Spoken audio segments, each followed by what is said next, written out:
Hello and welcome to TTVNEWS broadcast on TayNinhTV newspaper and radio television with some latest events in TayNinhTV province. Ladies and gentlemen, on the afternoon of July 28, a working delegation led by Vice Chairman of TayNinhTV Provincial Business Committee Phạm Tấn Hòa visited and inspected the operational situation of Hiệp Hòa Commune after the implementation of the two-level local government system. During the meeting, the delegation concluded a field survey at Hiệp Hòa Commune Public Administrative Service Center to learn about the status of receiving and processing administrative records, as well as to collect public feedback on administrative procedures. After the merger, Hiệp Hòa Commune Business Committee quickly consolidated its organizational structure. The assignment of specific tasks to each official was carried out promptly, ensuring uninterrupted commune operations during the transition period. The rate of records received and resourced on time through the online environment reached for 100%. However, the locality still faces several difficulties such as inconsistent and outdated database management software system for the land, construction, accounting, environment, and agriculture, and the inability to submit online land-related records. And during the inspection, the members of the working group provided guidance to help the commune address these challenges. The Vice Chairman of the Provincial Business Committee Phạm Tấn Hòa acknowledged and highly appreciated the efforts of Hiệp Hòa Commune in seriously implementing the provincial directives and initially operating a smooth and stable administrative apparatus. He also suggested that the commune continue to improve the organizational structure, rearrange working spaces appropriately, enhance staff training, and create a friendly working environment to better serve the public and businesses. Ladies and gentlemen, the Business Committee of TayNinhTV province has just issued a plan to improve the Provincial Governance and Public Administration Performance Index (PAPI) for the year of 2025, setting out various goals and specific solutions. One of the key targets is for TayNinhTV's PAPI results to be ranked among the provinces with a high average score by 2025. Accordingly, the 2025 plan aims to enhance the effectiveness and efficiency of government operations at all levels, especially at the grassroots level, and to build a service-oriented, transparent administration that puts citizens at the center. At the same time, it emphasizes reinforcing the accountability of leaders and each official civil servant in carrying out PAPI-related tasks. The plan stressed the need for synchronized and interconnected implementation from the provincial to the commune level, treating the improvement of the PAPI index as a regular task closely tied to the execution of professional and political duties at the agency, unit, and locality. The Provincial Business Committee assigns the departments, sectors, and localities to aggressively and strategically implement key content jobs to improve evaluation criteria, aiming to make TayNinhTV a model locality in building a service-oriented, democratic, and transparent administration.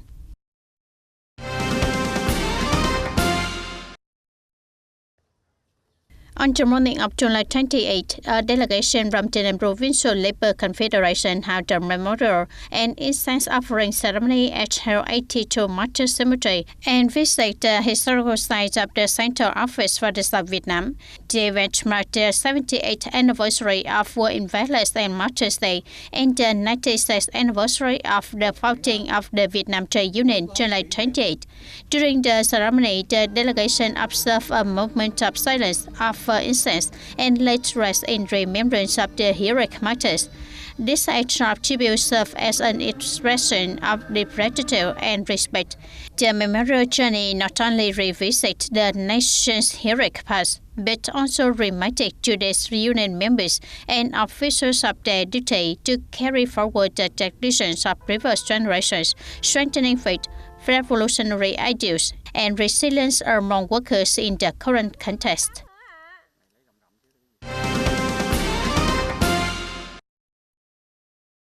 In TayNinhTV, the trade union, especially the Provincial Labour Confederation, remains a strong support for workers, not only protecting their rights but also sharing in their lives through the meaningful and human activities. The trade union on all levels have actively proposed and organized various impactful programs such as Trade Union Shelter, Reunion of Dead Union Meals, and Workers' Month.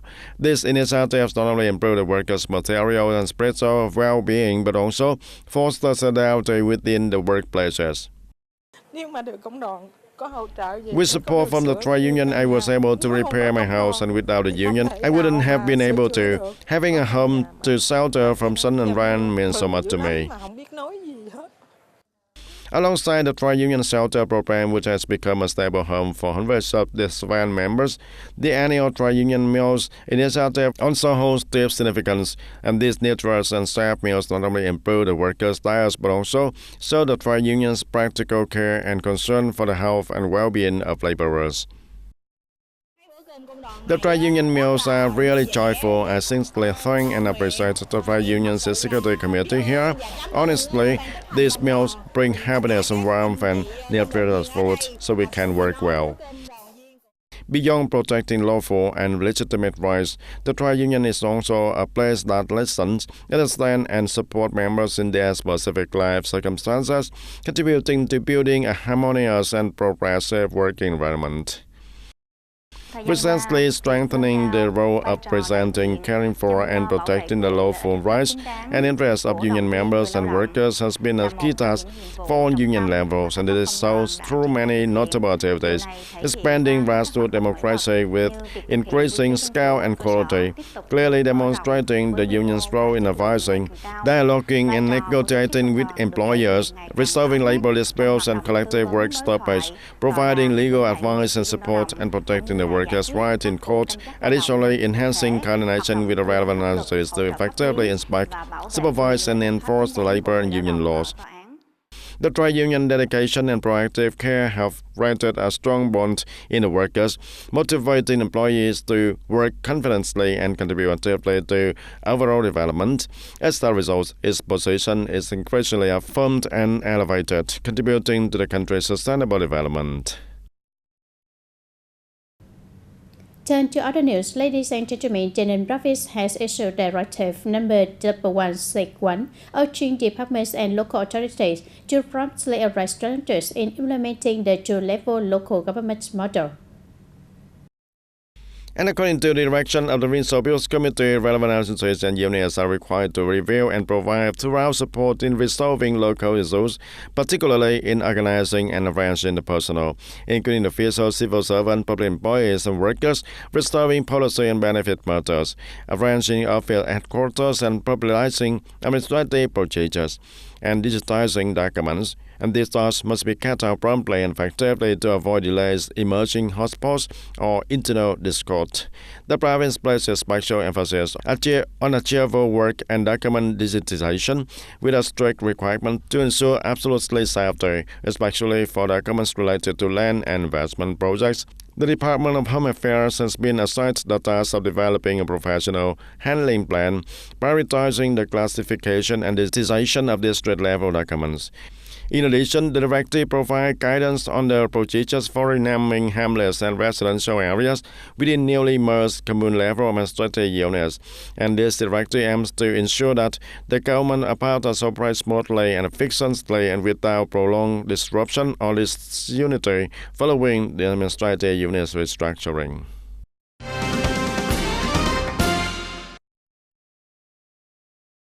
To ensure financial resources for operating the two-level local government model, TayNinhTV has issued a key decision to allocate targeted budget support to communes and works in 2025, totaling 268 billion Vietnam dong.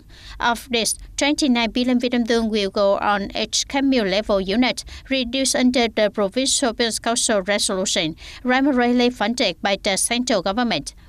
The remaining 239 billion Vietnam dong will be distributed to newly established communes and works after administrative restructuring, 3 billion Vietnam dong each for 19 border communes, 2.5 billion Vietnam dong each for 56 other units, and 2 billion Vietnam dong each for 21 units, utilizing former district-level infrastructure. Funding comes from a mix of central and provincial resources. These funds will support essential needs such as equipment procurement, office renovations, communications, record management, and other urgent tasks to ensure a smooth and effective transition. The audience, despite still facing many difficulties regarding infrastructure and equipment, with a high spirit of effort, the Public Administrative Service Center of TayNinhTV Province has made clear progress in receiving and resolving administrative procedures, contributing to increasing citizen satisfaction.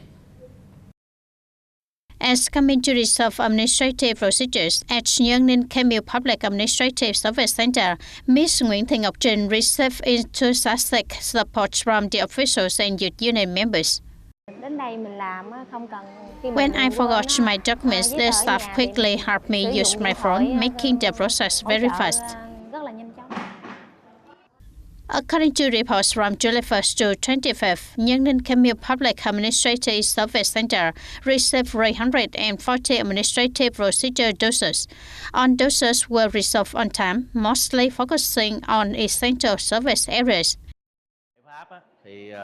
As a solution, we will strengthen the application of information technology infrastructure, improve software and equipment, expand support for residents by implementing public postal services to receive and deliver results, improve the quality of the staff team, and study the establishment of mobile administrative services to better serve the people. After nearly 1 month of operation, TayNinhTV Public Administrative Service Center has initially shown clear effectiveness.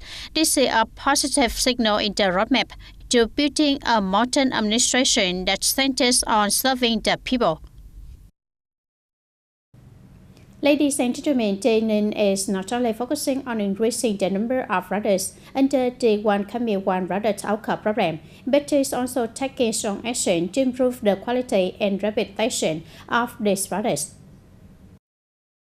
Specifically, communes and wards across the province are required to continue promoting the evaluation and classification of OCP products while providing maximum support to all producers from the businesses and cooperatives to households. And this support focuses on enhancing production capacity, developing new products, and expanding market access. The OCP entities must raise their awareness and responsibility in complying with the hygiene and safety regulation, especially in ensuring the use of locally sourced raw materials. Local government levels, particularly commune and ward people's community, are thus with strengthened regular inspections and monitoring of production and processing activities of units with the OCP certified products.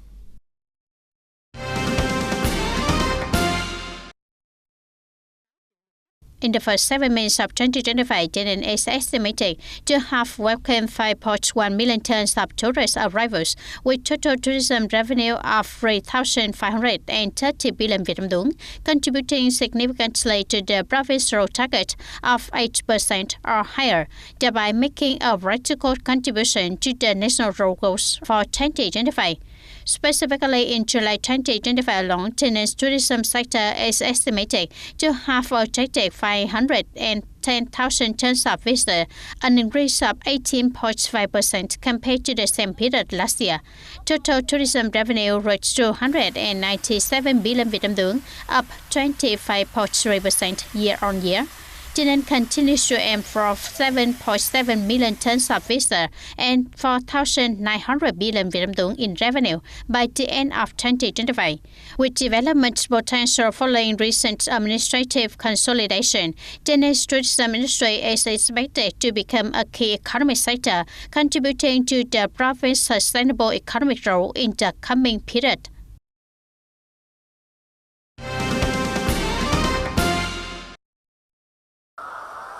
In recent times, the livestock sector has made significant progress thanks to the comprehensive and effective investment. As of now, the total number of livestock in the province has reached impressive figures, demonstrating the strong and sustainable growth in the sector. Specifically, TayNin is estimated to have around 726,000 head of livestock and nearly 23 million poultry, representing a notable increase of about 4% compared to the same period last year.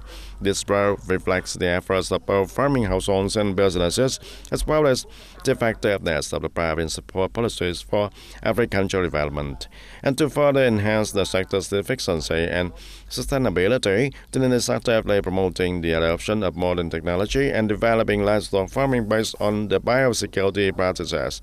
This is seen as the key solution to improving the product quality, protecting the environment, and effectively preventing disease outbreaks.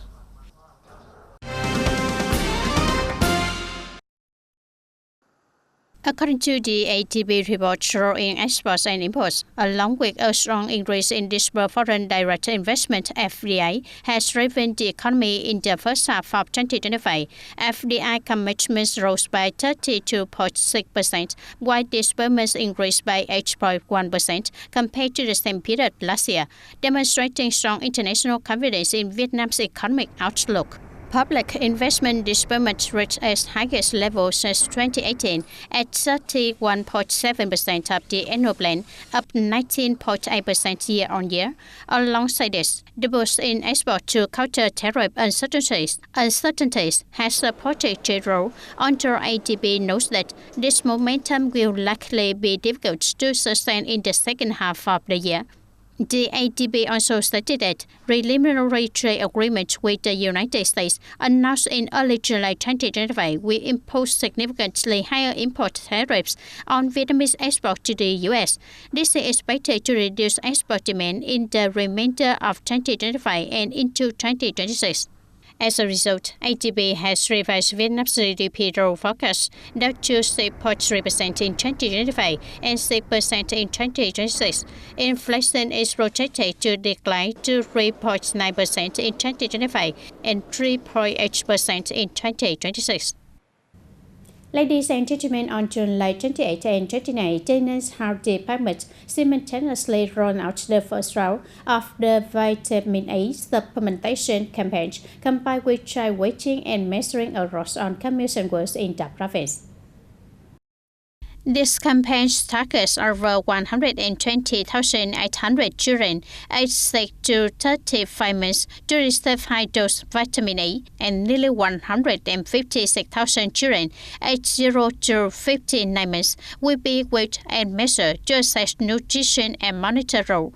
Children 6 to 11 months old will receive a single dose of 100,000 IU, while those 12 to 35 months will receive 200,000 IU.